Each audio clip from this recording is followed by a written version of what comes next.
Hello YouTube. If you use the Archangel Nomad dress-up kit for your Ruger 1022 and you want to use the HC3R Ruger 1022 mags in your weapon, you will run into some problems. They measure a full ½ inch wider than the standard magazines that were originally designed for the weapon. And it's wider for two reasons. Is you've got the slide here and then the pocket for the additional 20 rounds in the mag there. So in order to overcome that, you have to make some notches in the mag well of your weapon on both sides. It's really easy to do. All you need is a tape measure, pencil, and a knife. And I used a Dremel tool with a cutting bit on it.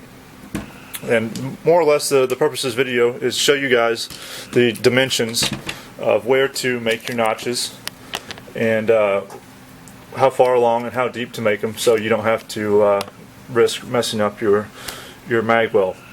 And at the end of the video you'll see some still pictures with the tape measure alongside of it, so you'll know where the measurements are. It's a real simple thing to do.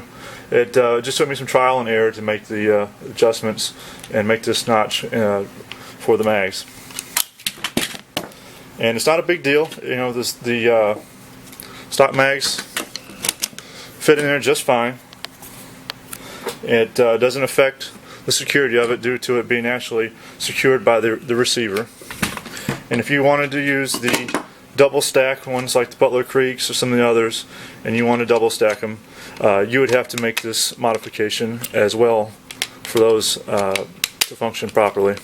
Well, if I can get these things to clamp together, use my man muscles. In other words, they wouldn't quite fit in there. Let's see if it's a little blurry without making that modification. So it worked on both levels. And with you know, the original the magazine, it came with the kit. It still fits in there just fine. It doesn't affect those things at all. It just makes those little notches, and somebody doesn't know that they were there, they wouldn't know to look for them. It'd be just for you.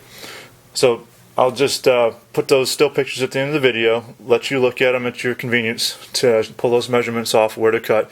And you know, always measure twice, cut once. You know, don't verify that those are the cuts you want. Those dimensions work for you and your weapon. It might be different from what I have, so be careful when you're making these modifications to it. And it's just plastic. You can tons of different ways to cut it. You don't have to use what I use or suggested. You know, work with what you have and the tools you have, and enjoy. Thank you.